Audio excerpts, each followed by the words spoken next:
తెలియజేస్తున్నానండి. ఇంతవరకు చక్కగా ఆరాధిస్తూ దేవుని నామాన్ని మహిమపరిచిన దేవుడు మన అందరినీ దీవించి ఆశీర్వదించిన గాక. వాక్య భాగంలో పెడతామండి.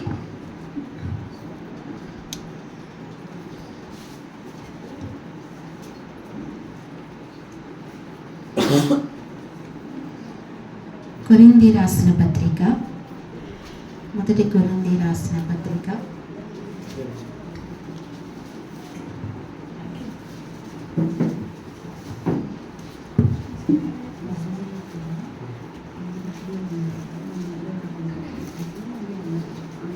13వ అధ్యాయము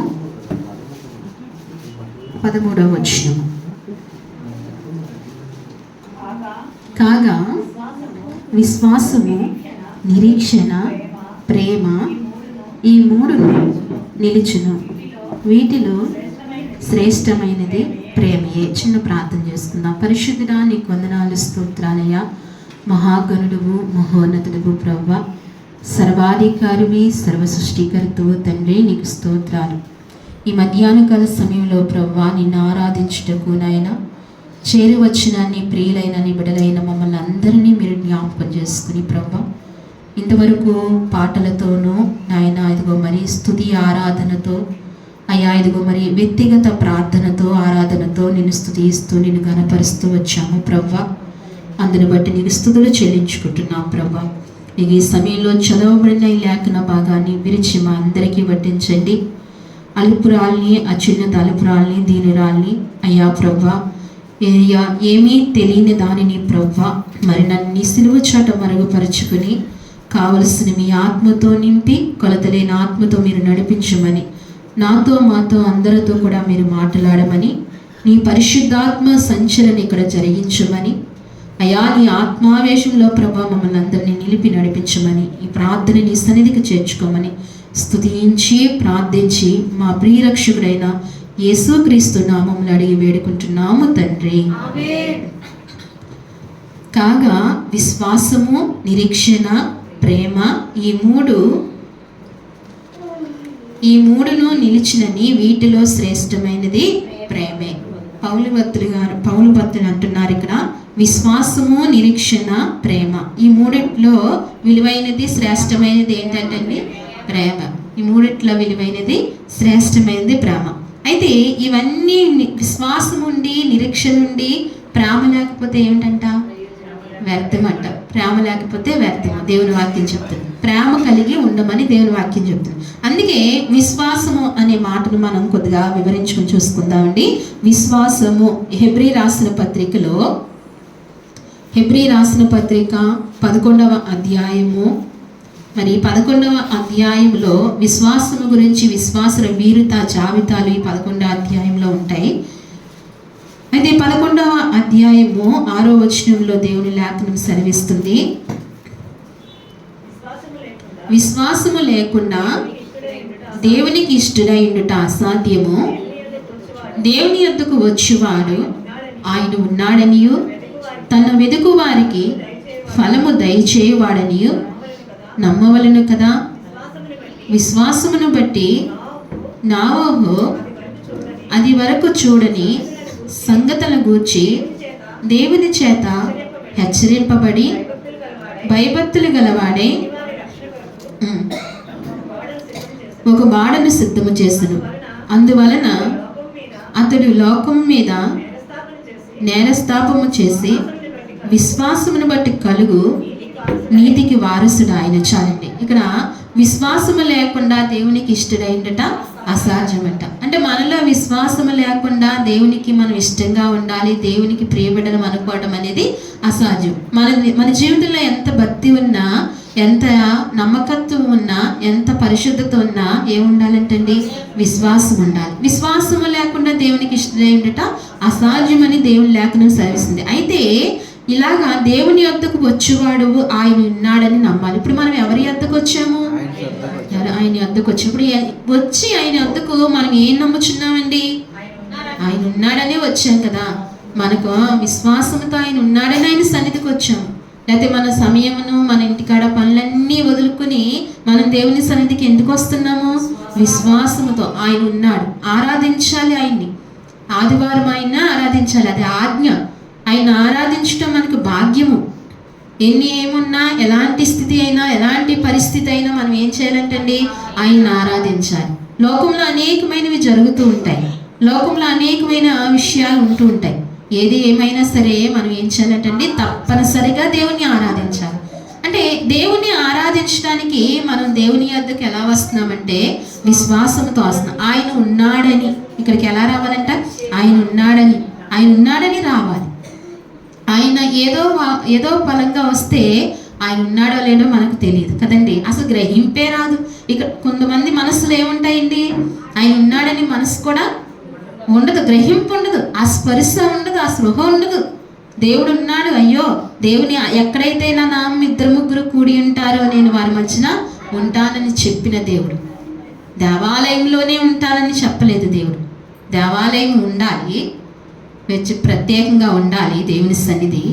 అయితే ఎక్కడైతే నా నామమున 2-3 కూడుకుని ఉంటారో నేను వారి మధ్యన ఉంటాను.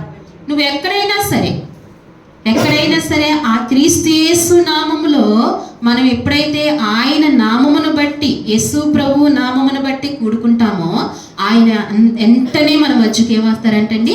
వచ్చేస్తారు, దిగి వస్తారంటండి. ఆయన దిగి వస్తారు. నిర్గమాకాండంలో స్పష్టంగా మాట్లాడుతున్నాడు ఆయన. నేను వారి మధ్యకు దిగి వచ్చాను, నేను వారి మధ్యన ఉన్నాను, నేను వారి మధ్య నివాసము చేశాను, నేను వారితో ఉన్నాను అని చెప్పిన మన దేవుడు. ఇంత గొప్ప దేవుడు ఎవరికీ లేడండి. ఇంత గొప్ప దేవుడు మనకున్నాడు. అందుకే ఆయన యొద్దకు వచ్చేవాడంటండి ఆయన ఉన్నాడని రావాలంట. మనం ఎప్పుడు ప్రతిసారి దేవుని సన్నిధికి వచ్చినప్పుడు ఎవరి దగ్గరికి వెళ్తున్నామని రావాలి? ఇప్పుడు ఈ రోజుల్లో చాలా మంది ఆడపిల్లలు ఎక్కడికి వెళ్తున్నారండి? పుట్టింటికి వెళ్తారు. అక్కడ ఎవరుంటారండి? తల్లిదండ్రులు, వారి రక్త సంబంధికులు ఉన్నారని వెళ్తున్నారా లేదా? కొంతమందికి పాపం అవకాశం ఉండదు. ఎందుకని? వాళ్ళ తల్లిదండ్రులు లేరు కాబట్టి, పాపం వెనకాల అన్నదమ్ములు కూడా లేరు కాబట్టి. ఇంకెక్కడికి వెళ్తారు? కొంతమంది నా స్నేహితులు కానీ ఎవరైనా బంధువులు కానీ, మేము ఇంకెక్కడికి వెళ్తాం, మా అమ్మ నాన్న లేరు. నిన్ననే పొద్దుటే ఆ మాట వింటున్నాను అత్తయ్య నోటంట. ఎలాగంటే వాళ్ళ చెల్లెలు వాళ్ళ పిల్లలు ఆ మాట అన్నారంట, మేము ఎవరింటికి రాము పెద్దమ్మ, ఇంకా అమ్మ నాన్న లేరు కదా. కొన్ని విషయాలు ఇలా జరుగుతూ ఉంటాయి కొంతమందికి. అయితే మనుషులకి ఉండొచ్చు, లేకపోవచ్చు, కానీ మనుషులందరికీ దేవాది దేవుడు ఉన్నాడు. అందుకే ఆయన ఉన్నాడని మనం రావాలి. ఆయన ఉన్నాడని వచ్చినప్పుడు మనకి ఎంత ఆదరణ కలుగుతుందో కదండి, ఎంత ఆయన సన్నిధిలో ఎంత కృప దొరుకుతుందో. వారానికి సరిపడ కృప పట్టుకెళ్తాము, మంచి ఆదరణ పట్టుకెళ్తాము, నెమ్మది పట్టుకెళ్తాము. కృపాక్షేమములు మన వెంట వస్తాయంట. దావీదు అంటాడు కదా, నీ కృపాక్షేమములు నా వెంట పంపించుగాక, వచ్చునుగాక, నా వెంట పంపించయ్యా అని మన సన్నిధిలో అడగాలి. కృపాక్షేమములు కాదు. అందుకే ఆయన సన్నిధికి ఊరికే రావండి. ఎవరో మనుషులు అడుగుతారని రావటం కాదు, వాళ్ళకు పడిపోయి ఇలా పడిపోయి రావటం కాదండి. ఎవరి గురించి రావాలి? మన దేవుని గురించి రావాలి.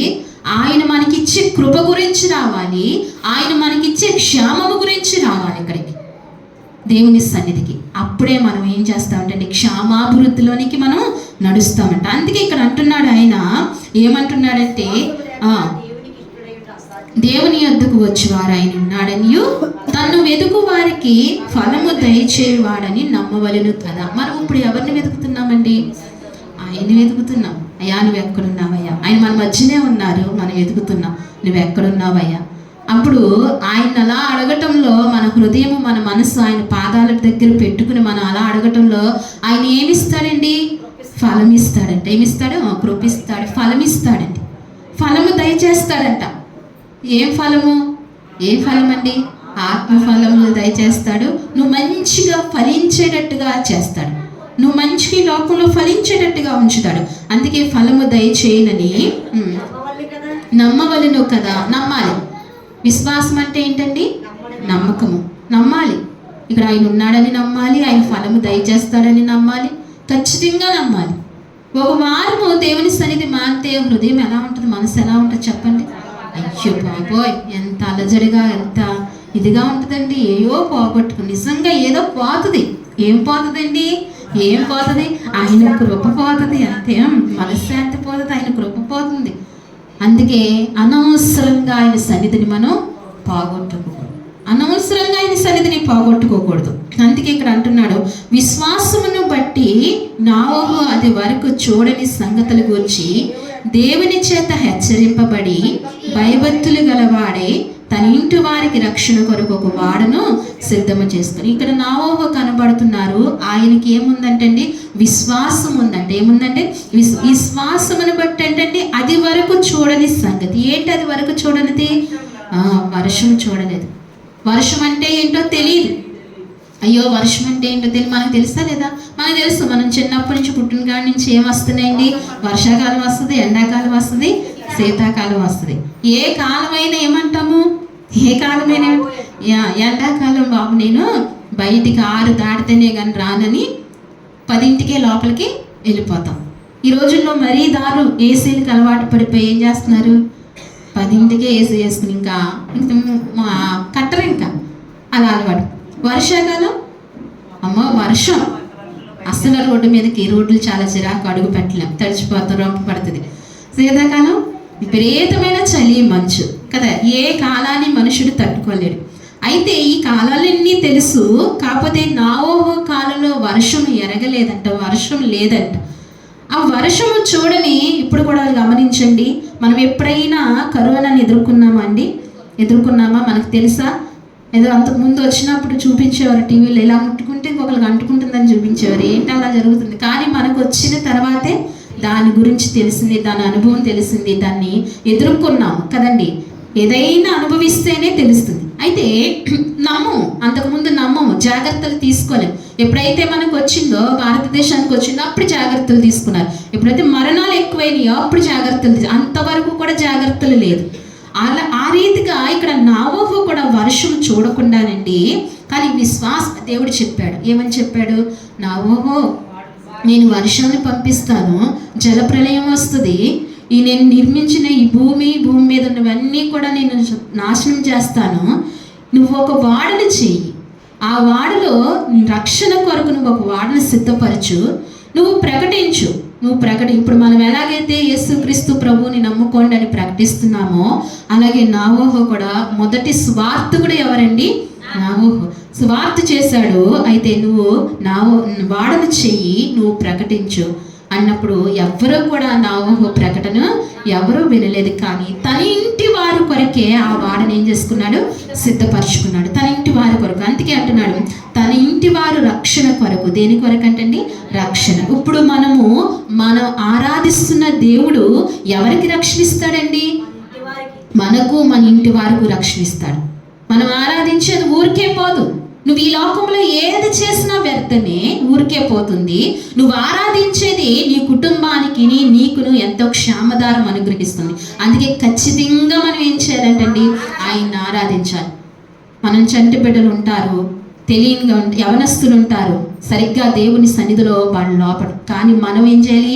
మనస్సు నిలుపుకుని ఎప్పుడైతే ఆరాధిస్తామో, ఎప్పుడైతే ప్రభువుని సేవిస్తామో, మనను బట్టి మన కుటుంబానికి ఏం కలుగుతుందంటే క్షేమదారము, రక్షణ కలుగుతుంది. అందుకే మనం తల్లులైన వారు, ఎవరైనా వ్యక్తిగతంగా ఎవరైనా వారు ఏం చేసుకోవాలంటండి? మనస్సు నిలుపు దేవుని ఏం చేయాలి? ఆరాధించాలి. అందుకే నోవహు తన ఇంటి వారి రక్షణ కొరకు ఏం చేస్తాడంటండి? వాడని సిద్ధపరిచాడంట. వాడని సిద్ధపరిచి అందువలన అతడు చాలండి. ఇక్కడ విశ్వాసమును బట్టి ఏం చేశాడు?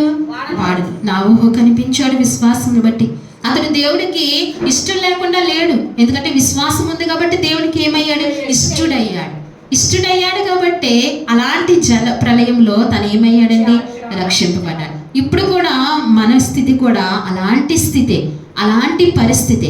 ఇప్పుడు మనం ఏం చేయాలి? నోవహు వలె విశ్వాసం ఉంచి దేవునికి ఏమవ్వాలంటే ఇష్టలంగా ఉండాలంట. ఇష్టలంగా ఉండాలి. అందుకే ఇంకా ముందుకు వెళ్తే దేవుని వాక్యం సెలవిస్తుంది. 24వ వచనంలో కూడా ఒక మాట ఉంటుంది చూడండి.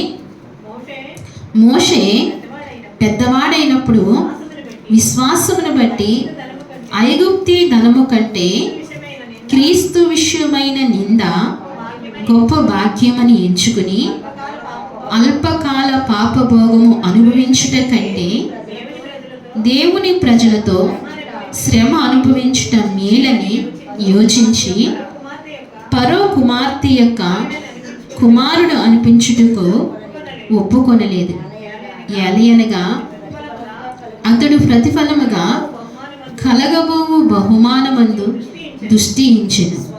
విశ్వాసమును బట్టి అతడు అదృశ్యుడైన వారిని చూచుచున్నట్లు స్థిరబుద్ధి గలవాడే రాజాగ్రహము భయపడక ఐగుప్తుని విడిచిపోయిన. చాలండి, దేవునికి మహిమ కలుగును గాక. ఇక్కడ అంటున్నారు, ఇక్కడ మోషే కనిపిస్తున్నాడు. మోషే పెద్దవాడైనప్పుడండి మోషే ఏమయ్యాడు? ఎక్కడ పెరిగాడు మోషే? మనందరికీ తెలిసిన విషయం. ఎక్కడ పెరిగాడు? రాజు కులంలో పెరిగాడు. సింహాసనం దగ్గరగా అంటుకుంటూ పెరిగాడు. అక్కడ రాజు సౌఖ్యంలో పెరుగుతూ వచ్చాడు. అయితే మోషేలో ఒకటి ఉంది. ఏముందండి? విశ్వాసం ఉంది. ఏముంది? విశ్వాసం ఉంది. విశ్వాసమును బట్టి అంటండి ఐగుప్తి ధనము కంటే, దే ధనం కంటే ఐగుప్తులో ఏముంది? ఇప్పుడు ధనం ఉంది, విస్తారమైన ధనం ఉంది ఐగుప్తులు. కొలతలేని ధనం ఉంది. అందులోకి మోషేకి కళ్ళ ఎదుట పోలు ధనం కనిపిస్తుంది. మోషే కళ్ళ ఎదుట పోలు సౌఖ్యం కనిపిస్తుంది. మోషే కళ్ళ ఎదుట అనేకమైన ఘనత కనిపిస్తుంది. అయితే ఈ ఐగుప్తి ధనము కంటే ఏమనుకుంటున్నాడంటే క్రీస్తు విషయమైన నింద గొప్ప భాగ్యమని ఎంచుకున్నాడు. క్రీస్తు విషయమైన నింద ఎవరు ఎంచుకుంటారండి? నిన్ను నిందిస్తున్నారు లేకపోతే నిన్నేమన్నా అంటున్నారంటే ఎవరైనా ఇష్టపడతారా? ఇప్పుడు ఈ పని చేస్తే మనల్ని అంటారు అంటే మనకి ఇష్టం ఉంటుందా? ఏం చేస్తాం? ఎదురు తిరుగుతాం కదా. మనల్ని ఎవరైనా ఏమన్నా అంటే ఏం చేస్తామండి? అనకుండా చేసుకుంటాం కదా. కానీ క్రీస్తు విషయమైన నింద గొప్ప భాగ్యమని ఎంచుకున్నాడు. అప్పటి వరకు ఒక నింద లేదు, ఒక మచ్చ లేదు, ఒక మాట ఎవరు అంటం లేదు. అంటే ఏమైనా అంటే కంటే ఏం చేయాలి? మోషే అనాలి. కానీ తను అనిపించుకునే స్థితి కాదు. తను ఆర్డర్ వేసే స్థితిలో ఉన్నాడు. అనేక మందిని నడిపించుకునే స్థితిలో ఉన్నాడు. తన చుట్టూ తిప్పుకునే స్థితిలో ఉన్నాడు. ఇప్పుడు ఒకసారిగానే క్రీస్తు యేసు ప్రభువు గురించి నిందపడాలంటే తన మనసు తట్టుకుంటుందా? ఒప్పుకుంటుందా? కానీ దేన్ని బట్టి ఒప్పుకున్నాడండి? విశ్వాసమును బట్టే ఒప్పుకున్నాడు. అందుకే అంటున్నాడు, విశ్వాసమును బట్టే క్రీస్తు విషయమైన గొప్ప భాగ్యమని ఎంచుకొని అల్పకాల పాపభోగమును అనుభవించుట కంటే దేవుని ప్రజలతో శ్రమ అనుభవించుట మేలని ఎంచుని. అబ్బా, మోషేకి ఎంత దూరదృష్టి ఉందో చూడండి, ఎంతగా ఆలోచించాడో చూడండి. తను ఏమనుకుంటున్నాడు? అల్పకాల పాపభోగము. ఏంటంటే ఇది అల్పకాల పాపభోగం. ఇప్పుడు మనం ఈ భోగాలన్నీ ఏంటంట? అల్పకాలమే కదా. ఈ భోగాలన్నీ అల్పకాలమే, ఇవన్నీ అల్పకాలమే. అయితే అంటున్నారు, అల్పకాల పాపభోగాలు అనుభవించుట కంటే, దీన్ని అనుభవించుట కంటే.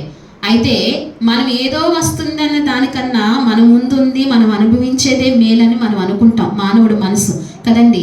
ఏదో ఎప్పుడో జరుగుతుంది దాని గురించి ఆలోచించాం కదా. ఇప్పుడు అనుభవించే దాని మీదే మనసు ఉంటుంది. అయితే మోషేకు దాని మీద మనసు లేదు. దేని మీద మనసు ఉందంటండి? ఈ అస్థిరమైన పాపభోగం మీద మనసు లేదు. కానీ దేవుని ప్రజలతో శ్రమ అనుభవించటం మేలని యోచించి, దేవుని ప్రజలతో ఏం చేశాడండి? శ్రమ అనుభవించటం మేలని యోచించాడంట. అంటే దేవుని ప్రజలు వీళ్ళు శ్రమల్లో ఉన్నారు, వీరు కష్టంలో ఉన్నారు, నష్టంలో ఉన్నారు అని ఆ హృదయాన్ని ఎవరు పుట్టించారండి? దేవుడే పుట్టించాడు. వీళ్ళని విడిపించాలి అని నిర్ణయించుకున్నాడు. దేవుని ప్రజలతో శ్రమ అనుభవించటం మేలని చెప్పి ఫరో కుమార్తె యొక్క కుమారుడు అనిపించుట కంటే. మోషే ఎవరండి? ఎవరు పెంచారండి మోషేను? ఫరో కుమార్తె పెంచింది. ఒక రాజు కుమార్తె పెంచింది. అంటే ఒక రారాజుగా పెరిగాడు. ఎవరు? మోషే అండి. మోషే రారాజు. కానీ ఇశ్రాయేలు ప్రజలు విడిపించడానికి ఏమైపోయాడు? ధనవంతుడు. ఎవరండి? మోషే ధనవంతుడు, ఒక భాగ్యవంతుడు. అయితే ఇశ్రాయేలు ప్రజలు విడిపించడానికి ఏమైపోయాడండి? దీనుడైపోయాడు, దరిద్రుడైపోయాడు, అన్నీ కోల్పోయాడు, భోగములన్నీ కోల్పోయాడు. అలాగనే మోషే యేసుక్రీస్తు ప్రభు వారికి ముంగుర్తండి. నూతన నిబంధన ఇశ్రాయేలును అందరినీ, ప్రజలందరినీ రక్షించడానికి భాగ్యవంతుడైన యేసుక్రీస్తు వారు కూడా ఏమైపోయారండి? ఆయన కూడా దీనుడైపోయాడు. ఆయన కూడా చాలా ఏమీ లేని స్థితిలో వచ్చాడు ఇక్కడికి. అన్ని విడిచిపెట్టుకుని, మోషే ఎలాగైతే విడిచిపెట్టుకున్నాడు, రాజ్యభోగాన్ని ఎలాగైతే విడిచిపెట్టుకున్నాడు, మోషే అంత ఘనతనంతా ఎలా విడిచిపెట్టుకున్నాడో ప్రభు అయిన యేసుక్రీస్తు వారు కూడా ఇంకా ఉన్నతమైన భాగ్యాన్ని, ఘనతనంతా విడిచిపెట్టుకుని, 1000 కోట్లాని కోట దేవదూతల ఘనతనంతా విడిచిపెట్టుకుని దేవుడు ఏం చేశాడండి? మానవుడిగా దాసుడి స్వరూపము ధరించుకుని వచ్చాడంట. ఏ స్వరూపము? దాసుడి స్వరూపము ధరించుకున్నాడంట. ఆయన సృష్టికర్త, ఆయన లేకుండా ఏదీ కలగలేదు. అలాంటి వాడు ఏ స్వరూపం ధరించుకున్నాడంటండి? దాసుడి స్వరూపం. ఆయన బాబా మనసు ఏంటండి? అసలు ఎవరికి ఉంటుంది ఆ మనసు? ఈనాడు మనం ఎవరమైనా సరే, ఏ మానవుడైనా సరే, ఒక సీఎం అయిన తర్వాత, ఒక మంచి పొజిషన్లో ఉన్న తర్వాత దిగిపోవాలంటే మనసు అంగీకరిస్తుందండి? బిల్లబిల్ల కొట్టుకుపోతుందా? అది ఎంత ముసలిగుండైనా ఏమవుతుందండి? 80 ఏళ్ళైనా 60, 70 ఏళ్ళైనా గుండె ఏమవుతుందండి? కొట్టుకోండి. ఆ స్థానాన్ని దిక్కకూడదు అనుకుంటారు. కానీ యేసు ప్రభువు వారు ఎంత దిగిపోయాడండి? నేల మట్టుకు దిగిపోయి దాసుడి స్వరూపాన్ని ధరించుకుని వచ్చి ఎవరి గురించండి? కేవలము మన గురించి. అది ప్రతి క్షణము కృతజ్ఞులమై ఏం చేయాలండి? ఆయన ప్రతి క్షణము మనం ఆరాధకులంగా ఆయన ఆరాధించాలి. అందుకే ఆరాధించాలి. అతి ముఖ్యమైన విషయం ఏంటంటే ఆయన ఎందుకు ఆరాధించాలంటే దీనికినే ఆయన ఆరాధించాలి. అయ్యా ఇంత దీనుడి వైపే వచ్చేసావా అని. అందుకే మోషే విషయంలో మనం ఆలోచిస్తే ఆయన ఇది పరో కుమార్తె కుమారుడు అనిపించుకున్నట్టుకు ఒప్పుకోలేదంటండి. ఎలయనగా అతడు ప్రతిఫలముగా కలగబోవు బహుమానమందు దృష్టించి, దేని ఎందు దృష్టించాడండి? ఇప్పుడు మనం చేసే భక్తి దేని ఎందు దృష్టించాలి? ఇహలోకంలో కలుగుతున్న మేలును బట్టి దృష్టించకూడదు. దేని ఎందు దృష్టించాలండి? రాబోయే దాంట్లో బహుమానము కలిగే దాని మీద మనం దృష్టించాలి. ఆ విషయంలో మనం ఏ బహుమానము పొందుకోగలుగుతున్నాం, ఏ స్థాయిలో ఉన్నాము, ఏ స్థితిలో ఉండగలుగుతామని గ్రహించుకుని మనం ఆ విషయంలో బహుమానం పొందుకునే వారముగా మనం జీవించాలి. మోషే ఆంతరంగము, మోషే మనసు అదేనండి. మనం దాని కొరకు పాటలు పాడు. అందుకే ఏం చేయాలంటండి? మనస్ఫూర్తిగా మనము ఆరాధన చేయాలి. విశ్వాసము అనేది దేవునికి ఇష్టమైనది. విశ్వాసము లేకుండా దేవునికి ఇష్టడుగా ఉండటము అసలు. నువ్వు ప్రతి విషయంలో ఏముండాలి? విశ్వాసం ఉండాలి. చాలా మంది విశ్వాసము భలే ఉంటుంది. అసలు ఎలా ఉంటుందంటే అది జరగదు. అసలు ఎట్టి పరిస్థితుల్లోని జరగదు. ఇంకా 4 మూలల లేకపోతే 7 దారులు మోయబడతాయి. కానీ వారి విశ్వాసము బలంగా ఉంటుందంటే దేవుడి మీద అలా ఉంచుతారు. అది కార్యం ఎలా జరుగుతుందో తెలియదు. అసలు కార్యం జరుగుతుంది. ఎంత గొప్ప విశ్వాసం అండి! భక్తులు ఎంతమంది ఆ విశ్వాసంలో నడవలేదు? మన ముందు పెద్దలు ఎంతమంది ఆ విశ్వాసంలో నడిచిలేరు? అలాంటి విశ్వాసంను పొందుకోవాలి. భక్తి చేస్తున్నామంటే ఏదో కాదు, బ్రతికేస్తున్నాం తెల్లారిపోతుందంటే కాదు. ఆ విశ్వాస జీవితంలోనికి మన జీవితాన్ని నడిపించుకోవాలి.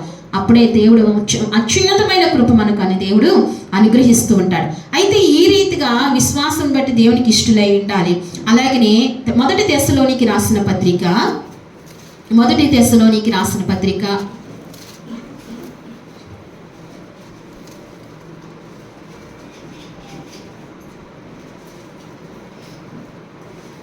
1వ అధ్యాయము 2వ వచనం చూడండి.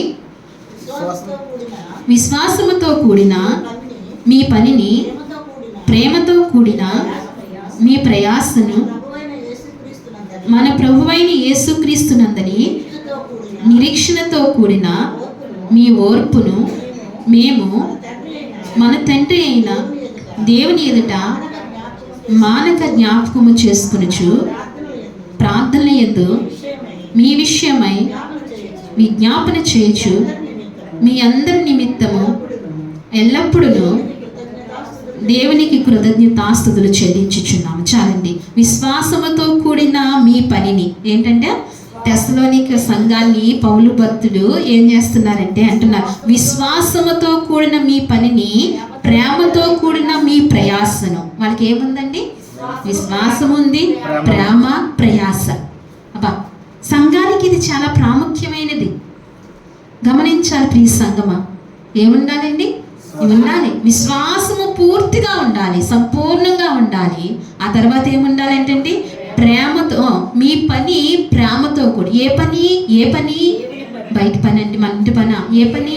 దేవుని ఇంటి పని ఎలా ఉండాలంట? ప్రేమతో చేయాలంట. దేవుని ఇంటి పని ప్రేమతో చేయాలి. ఈ రోజుల్లో అలా చేసేవాళ్ళు ఎవరు ఉన్నారండి? దేవుని ఇంటి పని, అసలు దేవుని ఇంటి పని పట్టించుకోరే. దేవుని ఇంటి పని ఏం చేయాలంటండి?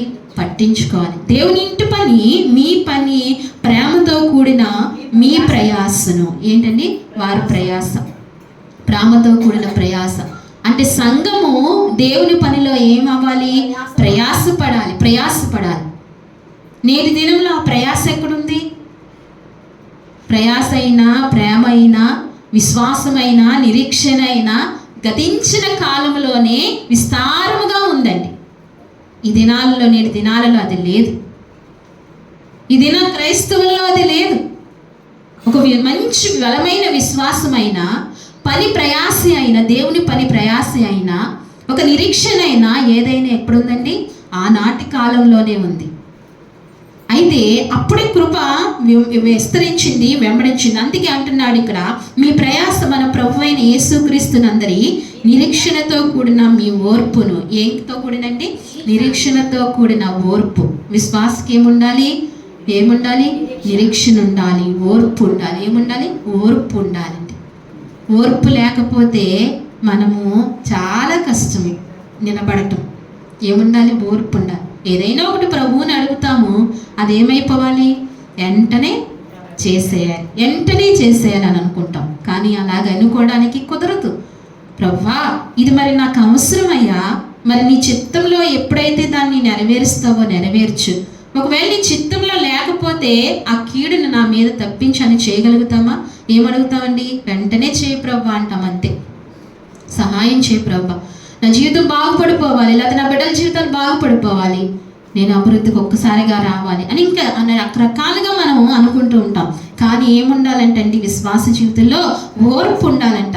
మేము మన తండ్రి అయిన దేవుని ఎదుట మానక జ్ఞాపకం. పౌలు గారు, తిమోతిలు అందరూ ఏం చేశారంట?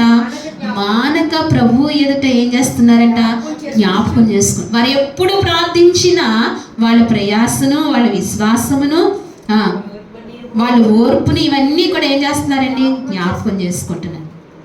పౌలుకి అంతగా నచ్చింది. అంత ఓర్పు, ప్రేమ, విశ్వాసము దేవునికి కూడా నచ్చింది. అందుకే ఈ సంఘం అయిన మనం కూడా ఎలా ఉండాలండి? విశ్వాసం ఉండాలి, ఓర్పు ఉండాలి, సహనం ఉండాలి, ప్రయాస ఉండాలి, ప్రభు పనిలో ప్రయాస ఉండాలి, నిరీక్షణ ఉండాలి. ఇవన్నీ ఉంటే ఎవరు ఇష్టపడతారండి? దేవుడు ఇష్టపడతాడు. ఆయన ఇష్టానికి మనం ఉండాలి. అలాగనే ఇవన్నీ కూడా ఉండాలని దేవుని వాక్యం సెలవిస్తుంది. గలతీ రాసిన పత్రికలో ఒక మాట ఉంటుంది చూడండి.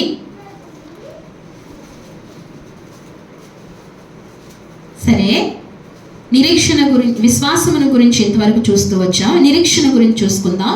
రోమీలు రాసిన పత్రిక నిరీక్షణ గురించి 2 మాటలు చూసుకుని ఎదురుకెళ్దాం. రోమీలు రాసిన పత్రిక 4వ అధ్యాయము, విశ్వాసము, నిరీక్షణ, ప్రేమ, ఈ మూడిటిని వివరించి మనం ఎదురుకెళ్దామండి. అమ్మా 4 ఎన్నో అధ్యాయము? 4వ అధ్యాయము 18వ వచనం చూస్తారా? నీ సంతానము ఇలాగ ఉండునని చెప్పిన దానిని బట్టి వారు అనేక జనములకు, తాను అనేక జనములకు తండ్రి అగినట్లు నిరీక్షణకు ఆధారము లేనప్పుడు అతడు నిరీక్షణ కలిగి నమ్మిన. చాలండి. ఇక్కడ ఒక ఆయన కనిపిస్తున్నారు. ఎవరండి? మీకు అర్థమైపోయి ఉండాలి. ఎవరు?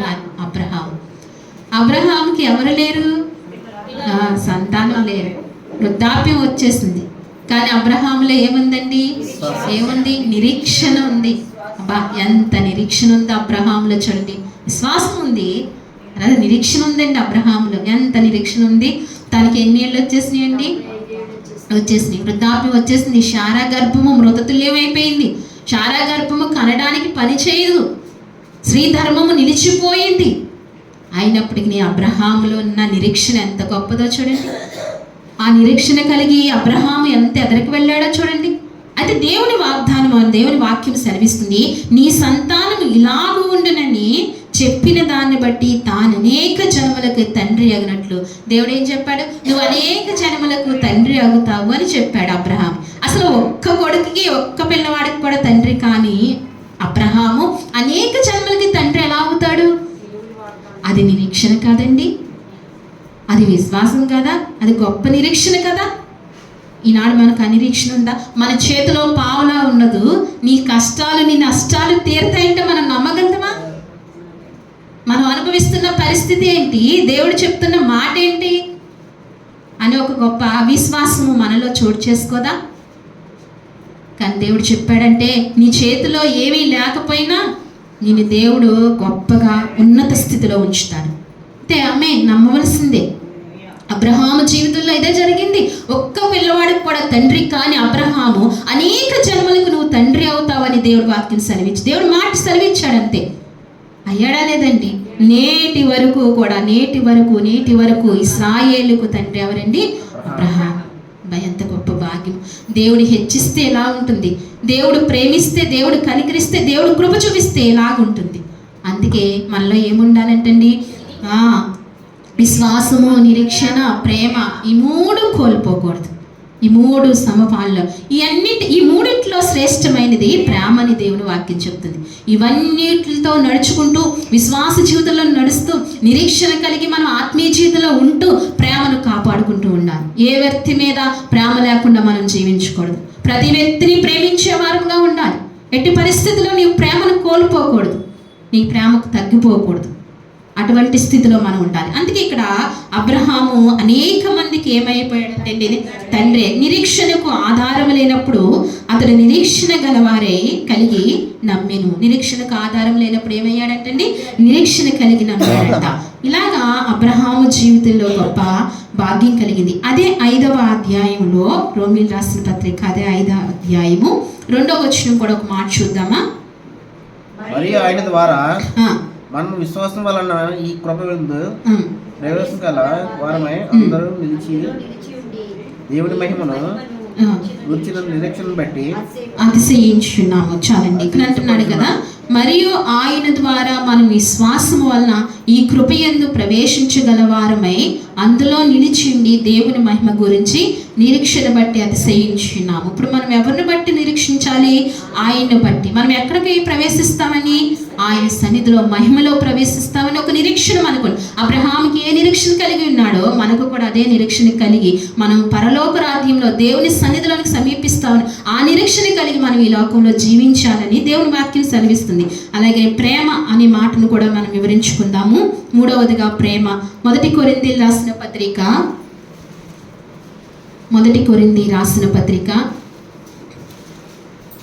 13వ అధ్యాయము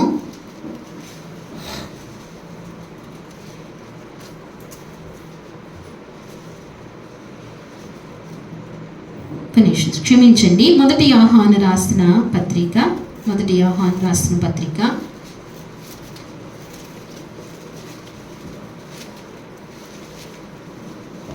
4వ అధ్యాయము 8వ వచనము. దేవుడు ప్రేమస్వరూపి,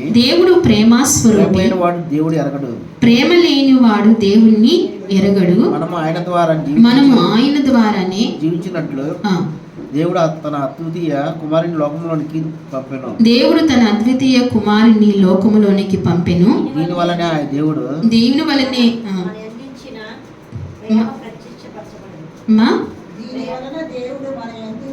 దీని వలనే దేవుడు మన యందు ఉంచిన ప్రేమను ప్రత్యక్షపరచబడును. మనము దేవుని ప్రేమించుతామని కాదు, తానే మనల్ని ప్రేమించి మన పాపములకు ప్రాయశ్చిత్తమై ఉండటకు తన కుమారుని పంపెను. ఇందులో ప్రేమ ఉన్నది. చాలండి, ఇక్కడ ఉండి చాలా చక్కటి మాట కదా. దేవుడు లోకముని ఏం చేశాడంటండి? ఎంతో ప్రేమించాడంట. ఈ మాట చిన్న వయసులోంచి అందరికీ తెలుసు. దేవుడు లోకమును ఎంత ప్రేమించాడు అంటే ఏం చెప్తాము? ఎంత ప్రేమించాడంటే ఇక్కడ అంటున్నాడు, మనము ఆయన ద్వారా జీవించినట్లు దేవుడు తన అద్వితీయ కుమారుని లోకమునకు పంపి దీని వలన దేవుడు తన యందు ప్రేమను ప్రత్యక్షపరచబడెను. దేని వలనండి? దేవుడు ప్రేమ ఎలాగ రుజువైందంట? దేవుని ప్రేమ ఎలా రుజువైంది? తన కుమారుని లోకానికి పంపించడం ద్వారా ఆయన ప్రేమ రుజువైంది. ఎవరు కుమారుని? ఆయన కుమారుని. ఎవరైనా ఊరికి ఇస్తారా కుమారుల్ని? కన్నపిల్లల్ని ఎవరైనా ఇస్తారండి? ఎవరిస్తారు? ఎవరు ఇవ్వరు కదా. ఆయన ప్రియ కుమారుని అంటండి. ఎవరంట? ఆయన తండ్రికి ప్రియమైన కుమారుడండి. ఆ కుమారుడు లేకుండా ఏమీ చేయలేదు ఆ తండ్రి. అంత ప్రియ కుమారుణ్ణి ఎవరి గురించి ఇవ్వడానికి ఇష్టపడ్డాడండి? నా గురించే ఇవ్వడానికి ఇష్టపడ్డాడు. హృదయపూర్వకంగా మనం గుండెల మీద వేసుకొని చెప్పాలి, నా గురించి ఆయన ఇష్టపడ్డాడు, ఇవ్వడానికి ఇష్టపడ్డాడు. నిజం మనసారా మనం ఒప్పుకోవలసింది. ఆయన్ని ఇష్టపడి, అందుకే ఆయన ప్రేమ అక్కడ ప్రత్యక్షమయ్యింది. ఎక్కడండి? ఆ శిలువ మరణంలో ప్రత్యక్షమైంది. ఎవరు ప్రేమ? తండ్రి ప్రేమ అక్కడ ప్రత్యక్షమైంది. అందుకే అంటున్నాడు కదా, ప్రత్యక్షమై మనము దేవుని ప్రేమించుతామని కాదు. మనం దేవుని ప్రేమించామా? ఎవరైనా చెప్పండి, ఎవరైనా దేవుని ప్రేమించామండి? దేవుని మనం ఇప్పుడు ప్రేమిస్తున్నామండి. మొదటలో ప్రేమించా అంటే తల్లి వాళ్ళు అక్కడ పుట్టారు కాబట్టి వాళ్ళు ప్రేమించారని చెప్తున్నారు. అన్యులమైన మనం ప్రేమించామా? దేవుణ్ణి ప్రేమించామా? ఆయనే మనల్ని వెతుక్కుంటూ వచ్చి ప్రేమించాడు. నిజంగా ఒప్పుకోవాలండి. మన కుటుంబాలను ఆయన ప్రేమించి వెతుక్కుంటూ వచ్చి ప్రేమించాడు. అయ్యో నలిగిపోతున్న మన కుటుంబాలు, పతనం అయిపోతున్న మన కుటుంబాలు, నిత్య నరకాగ్నిలోనికి వెళ్ళిపోతున్న మన కుటుంబాన్ని ఆయన ప్రేమ సంకల్పంతో మనం రక్షించాడు. నిజంగా ఆయన కృపతో వెతుక్కుంటూ వచ్చిందండి ఆ ప్రేమ. ఆ ప్రేమమయుడు ప్రేమ మనల్ని వెతుక్కుంటూ వచ్చింది. అందుకే అంటున్నాడు, మనము దేవుని ప్రేమించుతామని కాదు, కానీ మనం దేవుని ప్రేమించామని కాదు. ఆ ప్రేమ ఎటువంటిదంటేనంటండి, తానే మనల్ని ప్రేమించి, ఎవరు? ఆయనే మనల్ని ప్రేమించి మన పాపములకు ప్రాయశ్చిత్తము ఉండుటకై తన కుమారుని పంపెను. ఒక నిమిషం. మన పాపములు ప్రాయశ్చిత్తం కావడానికి ఆయన కుమారుని పంపవలసి వచ్చింది. వేరే ఏది చేసినా ప్రాయశ్చిత్తము కాదు. దేనివల్ల ప్రాయశ్చిత్తం అవుతుందండి? ఆ పరిశుద్ధిని రక్తము ప్రోక్షణ వల్లనే మనకు ప్రాయశ్చిత్తం. అందుకే ఆయన కుమారుని పంపించవలసి వచ్చింది. ఎంత ప్రేమ చూడండి ఆయన ప్రేమ. ఈనాడు మన ప్రేమలు ఎలా ఉన్నాయి? ఈనాడు మన ప్రేమ ఎలా ఉంటుంది? అసలు మన ప్రేమను తలుచుకుంటే వ్యక్తిగతంగా మనకే అసహ్యం పుడుతుంది. మన ప్రేమ ఒక మనిషిని ప్రేమిస్తే ఇంకొక మనిషిని ప్రేమించదు. చోటు లేదు, ఇక్కడ ఉండదు. కానీ దేవుని ప్రేమ ఎంత శ్రేష్టమైనది, ఎంత గొప్పదండి అమ్మిన ప్రేమ. ఆయన మనల్ని ప్రేమించి తన ప్రియ కుమారుని పంపించి మన కొరకు రక్తాన్ని చిందించి, ఇందులోనే ప్రేమ ఉన్నదని మనం నమ్మాలి కదా. ఎందులో ప్రేమ ఉన్నదండి? క్రీస్తు యేసు శిలువ యాగములో, బలి అయిన యాగములో, అందులోనే ఎంత ప్రేమ ఉందో మనం గమనించాలి. అందుకే శ్రేష్టమైనది ఏంటంటున్నారండి? ప్రేమ. అందుకే దేవుడు లోకముని ఏం చేశాడు? ఎంత ప్రేమించాడు. లోకం ఆయన ఏం చేసింది? ద్వేషించి. లోకం ఆయన ఏం చేసింది? శిక్షించింది, వెలివేసింది, దూషించింది, శిక్షించింది. అబ్బా, లోకం ఆయన ఎంత చేసినా ఏం చేసినా లోకాన్ని ఏం చేశాడు ఆయన? ఎంత ప్రేమ అండి. అసలు ఆ ప్రేమని జ్ఞాపకం చేసుకుంటే హృదయం కదిలించదా? ఆయన్ని ఎంత తూట్లు పొడిచింది, ఎన్ని అనరాని మాటలు అన్నారు ఆయన్ని. ఎంత దోషణ జరిగింది ఆయనకు. ఆయన లోకాన్ని ఎంత ప్రేమించాడంట, ఎంత ప్రేమించాడు లోకాన్ని ఎంత ప్రేమించాడు. ఈనాడు ఎవరైనా ఒక మాట అంటే ఆ వ్యక్తి మీద మనకి ఏం కలుగుతుంది? ద్వేషం. ఇంకా చనిపోయే వరకు ఆ వ్యక్తి మీద ద్వేషం అలాగే ఉండిపోతుంది. ప్రేమించలేమి మనం. మన దేవుడైతే ఎంత ప్రేమమయుడు. ఆ ప్రేమమయుడిని కలిగి ఉన్నాం కాబట్టి మనము కూడా మన మనసులో ఏం కలిగి ఉండాలండి? ప్రేమ కలిగి ఉండాలి. ప్రేమ కంటండి ప్రయాసపడాలంట. ప్రేమ గురించి ఏం చేయాలంట? ప్రయాసపడాలంట. ప్రేమ లేని వాడు నా వాడు కాదని చెప్తున్నాడు. ఎందుకంటే మన దేవుడు ప్రేమ కలిగిన వాడైన. ప్రేమ ఉండాలి, కుటుంబాల్లో ప్రేమ ఉండాలి, సంఘములో ప్రేమ ఉండాలి, సమాజంలో ప్రేమ ఉండాలి, వ్యక్తికి ప్రేమ ఉండాలి. ప్రతి వ్యక్తిని ఎక్కడ అలాగా గౌరవించి ప్రేమ చూపించాలి ప్రతి వ్యక్తి మీద. ఆ రీతిగానే మనం దేవుని ప్రేమను మనము కనుపరుచుకోవాలి. అస్తమాట్లు ద్వేషము, కోపము, అసూయతో ఉంటే దేవునికి ఇష్టమైన మనసు కాదు. దూరం అయిపోతాం. ఎవరికి నష్టం అండి? ఎవరికి నష్టం ఉండదు. నా కోపం ఎవరికి నష్టం ఉండదు. ఎవరికి నష్టం? నాకే నష్టం. నా ద్వేషము, నేను ఎవరినైనా ద్వేషిస్తే ఎవరికి నష్టం? వాళ్ళకి నష్టం కాదు, నాకే నష్టం. నా ఆత్మీయ జీవితం పతనమైపోతుంది. అందుకే ఇవన్నిటికీ దూరంగా ఉండి క్రీస్తు ప్రేమను ధరించుకుని మనం బ్రతకాలి. అతి శ్రేష్టమైనది విశ్వాసము, నిరీక్షణ కన్నా ఈ ప్రేమ కన్నా ఏం గొప్పదంటండి?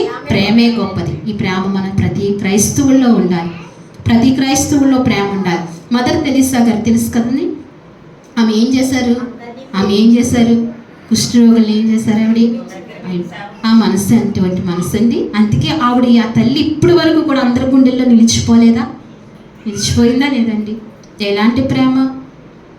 క్రీస్తు అంత ప్రేమ కాకపోయినా కొంచెం ఆ స్థాయిలోనికి ఆమె వెళ్ళారు.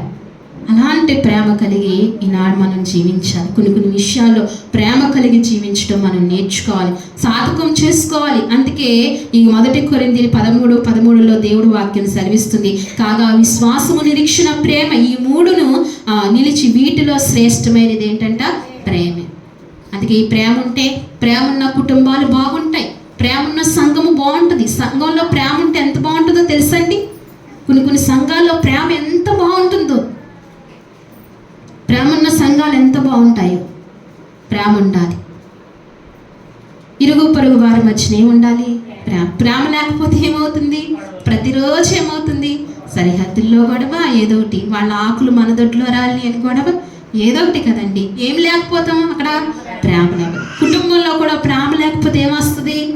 చిన్న చిన్న విషయాలు, పెద్ద ఏమి ఉండవు అక్కడ, ఏమి ఉండవండి. చిన్న విషయం, దేవి లేక, ఏమి లేక, ప్రేమ లేక. ఈరోజు అన్నదమ్ముల్లో ఏమి లేకండి? ప్రేమ లేక. ఈరోజు అక్క చెల్లెల్లో ప్రేమ లేక. ఇలాగా ప్రేమ లేక అనేక మంది ఏం చేస్తారండి? సమాధానం లేకుండా అసమాధానంతో జీవిస్తుంటారు. అందుకే శ్రేష్టమైనది ఏం చెప్పాడండి దేవుడు? ప్రేమ. అందుకే దేవుడు ఆ శ్రేష్టమైనది ప్రేమ కాబట్టి దేవుడు లోకాన్ని ఎంతో ప్రేమించి మనల్ని ఎక్కడ తీసుకెళ్ళాడు? ఆ ప్రేమతో నిత్యత్వంలోనికి తీసుకెళ్ళాడంటే ఆ ప్రేమతోనే మనల్ని అక్కడ తీసుకెళ్ళాడు. అందుకే ఈరోజు మన మధ్యాహ్న కాల సమయం పరిశుద్ధాత్మ దేవుడు మనతో మాట్లాడుతూ వచ్చారు కాబట్టి విశ్వాసమును బట్టి విశ్వాసము లేకుండా దేవునికి ఇష్టమైనట అసాధ్యము. నిరీక్షణ లేకుండా దేవుడిచ్చిన వాగ్దానం పొందుకుంటా ఏం కలిగి ఉండాలి? నిరీక్షణగా. విశ్వాసమును బట్టి ఎవరున్నారండి? నోవహు తయారు చేస్తారు. విశ్వాసమును బట్టి మోషే గొప్ప భాగ్యాన్ని అంతటినీ కూడా విడిచిపెట్టుకుని క్రీస్తు విషయమైన ఎంత గొప్ప భాగ్యం అని అనుకున్నాడు. విశ్వాసమును బట్టేనండి. నిరీక్షణ బట్టి ఏమైందండి? నిరీక్షణ అబ్రహాము నిరీక్షించాడు. ఒక్క కుమారునికి కూడా తండ్రి, కానీ అబ్రహాం అనేక కుమారులకి తండ్రి అయ్యాడు. ఇదేన్ని బట్టి? నిరీక్షణ బట్టి. అందుకే క్రీస్తు యేసు ప్రభు లోకమును ఎంతో ప్రేమించాను. ఏం కలిగి ఉండాలండి? మనం ప్రేమ కలిగి. ఈ 3 విషయాలు మధ్యాహ్న కాల సమయంలో దేవుడు మనతో మాట్లాడుతూ వచ్చారు కాబట్టి ఈ వాక్యాన్ని బట్టి మనం ఆత్మీయంగా బలపడి స్థిరపడి ఈ వాక్యం మన హృదయాల్లో దేవుడు దీవించి ఆశీర్వదించును గాక. ఆమేన్. మోకరిందామండి, కళ్ళు మూసుకుందాం. దేవా, ఈ వారం నాతో మాట్లాడిన మాటను బట్టి నీకు స్తోత్రాలు తండ్రి అంటూ హృదయపూర్వకంగా ఒక్కసారి ఆయనకి కృతజ్ఞతలు చెప్దాం. అయ్యా, విశ్వాసము, నిరీక్షణ, ప్రేమ, ఈ 3 శ్రేష్టమైనది ప్రేమ అంటున్నావయ్యా. ఒకవేళ నా జీవితంలో, నా హృదయంలో, నా మనస్సులో ప్రేమ లేకపోతే అయ్యా, ఈ క్షణం నుంచి నీ ప్రేమను నాకు దయచే ప్రభువా. అయ్యా, ప్రేమించడం నాకు నేర్పించయ్యా. ప్రేమని అయ్యా ప్రభు విత్తనము నాలో వేయినైనా అయ్యా, శ్రేష్టమైనది ప్రేమ అంటున్నావయ్యా. ఆ విత్తనము నాకు కావాలి ప్రభువా అని అడిగితే పరిశుద్ధాత్మ దేవుడు ఖచ్చితంగా మీలో వేస్తాడు. అది ఫలిస్తుంది, అభివృద్ధి చెందుతుంది, గొప్ప భాగ్యాన్ని కలుగుతుంది, మనం మేలు చూడగలుగుతాం. అయ్యా, మాట్లాడుతూ వచ్చావు తండ్రి. విశ్వాసము లేకుండా దేవునికి ఇష్టడై ఉండటం అసాధ్యం అన్నావయ్యా. నిజమే ప్రభువా. మా జీవితాల్లో, మా ఆత్మీయ స్థితిలో ప్రభువా, విశ్వాసం లేకుండా ప్రభువా మీకు ఇష్టంగా ఉన్నామా అనుకోవడం తప్పు నాయన. అయ్యా, నా జీవితంలో విశ్వాసాన్ని పెంపొందించండి నాయన. ఒకవేళ నా జీవితంలో విశ్వాసం అనే విత్తనం లేకపోతే దానిని వెయ్యయ్యా. ఈ మధ్యాహ్న కాల సమయంలో విశ్వాసం అనే విత్తనం నాకు దయచే ప్రభువా. అయ్యా, దాంట్లో నేను ఫలించాలి ప్రభువా, అభివృద్ధి పొందాలి నాయన. ఆ ఫలాన్ని నాకు ఇవ్వయ్యా.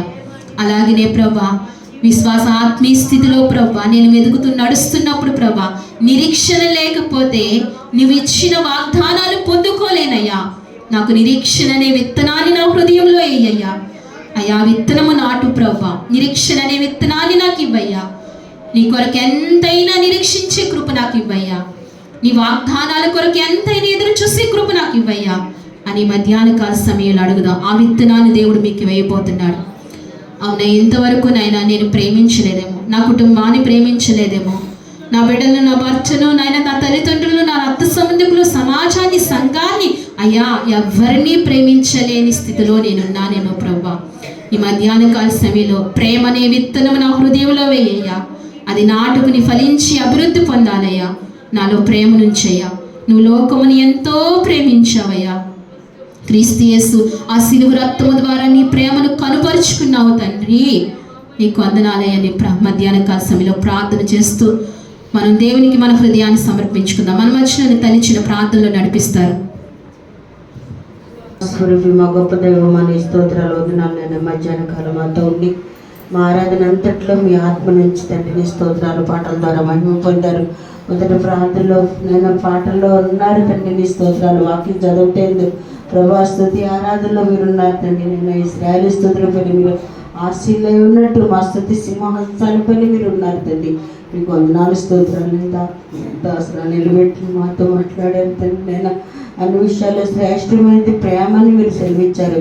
విశ్వాసం ఉండాలని మరి మాట్లాడారు తండ్రి. మీ స్తోత్రాలైనా బలం విశ్వాసం మాకు తెచ్చండి అని ఇతరులు ప్రేమించడం నేర్పించండి తండ్రి.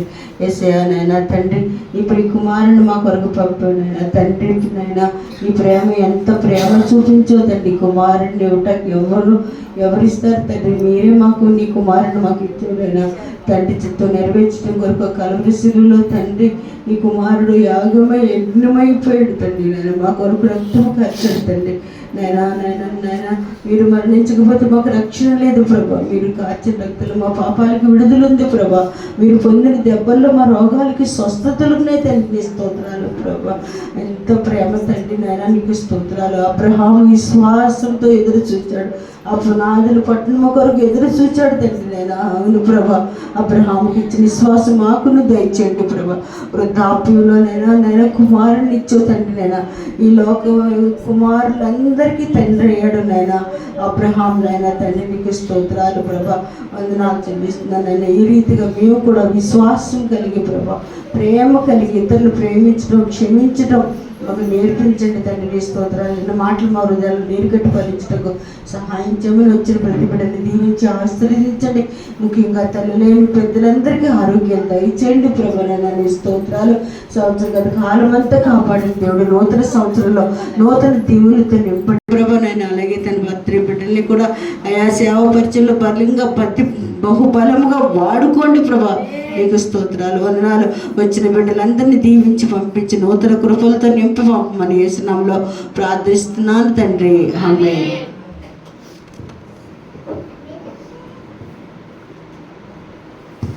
మనందరం లేచి నిలబడి కానుక సమర్పించుకుందామండి.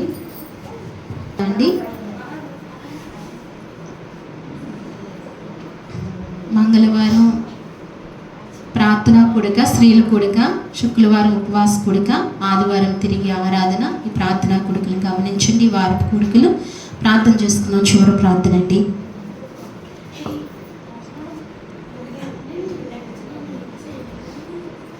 చివరి ప్రార్థన చేసుకుందాం.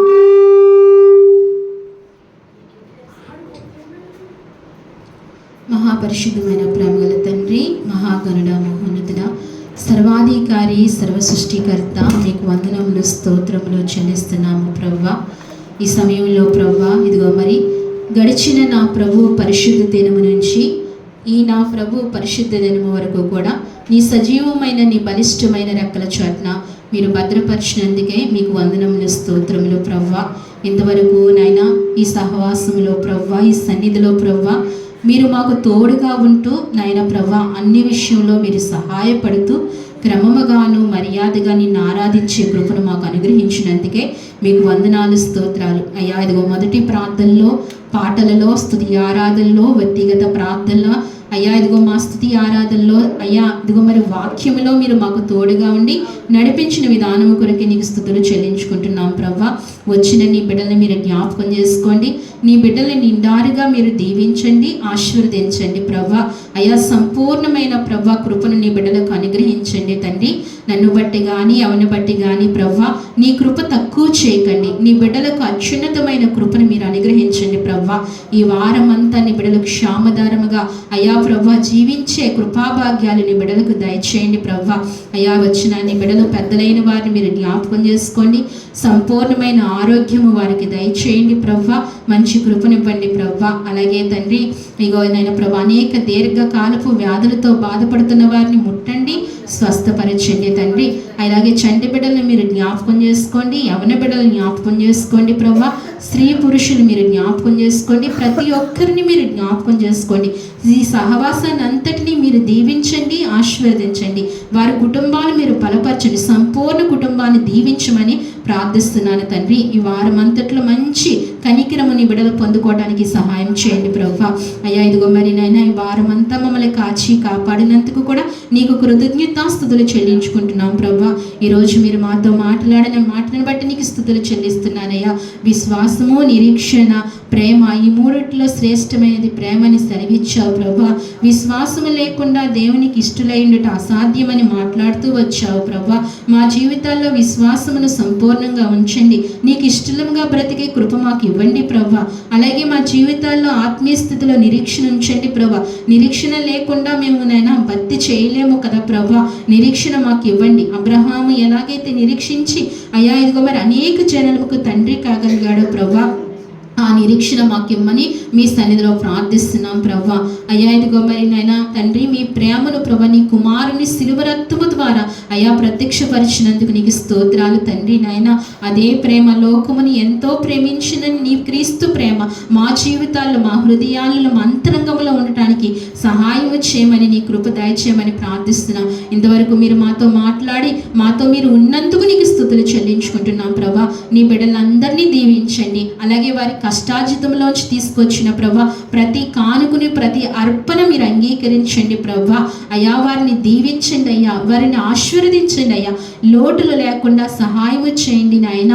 అయ్యా నీకు ఇచ్చేయగలిది వారి అభివృద్ధికి వచ్చి దీవించబడాలి, ఆశీర్వదించబడాలి. ప్రతి వ్యక్తిని మీరు ఆశీర్వదించండి స్వామి, సంపూర్ణంగా మీరు ఆశీర్వదించండి స్వామి. ప్రతి నాయన ప్రభా కష్టార్జితాన్ని మీరు దీవించండి. ప్రతి హస్తాన్ని ప్రభా అయా నూరెంతలుగా మీరు ఆశీర్వదించమని ప్రార్థించుకుంటూ బిడ్డలందరినీ ప్రత్యేకంగా జ్ఞాపకం చేసుకుని నా దేన కుటుంబాన్ని కూడా జ్ఞాపకం చేసుకుని నీ కృపలో వర్ధిల్లడానికి సహాయం చేయమని ఈ ఆరాధన అంతయో నీ సముఖముకు చేర్చుకున్నందుకు మీకు వందనములు, స్తోత్రములు చెల్లించుకుంటూ నీకు స్తుతులు చెల్లించు స్తుతించి ప్రార్థించి మా ప్రియ రక్షకుడైన యేసుక్రీస్తు నామములో అడిగి వేడుకుంటున్నాను తండ్రి.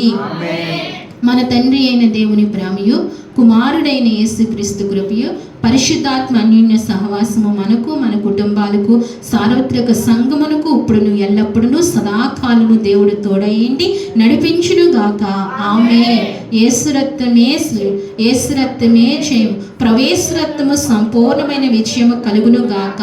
ఆమేన్, ఆమేన్, ఆమేన్.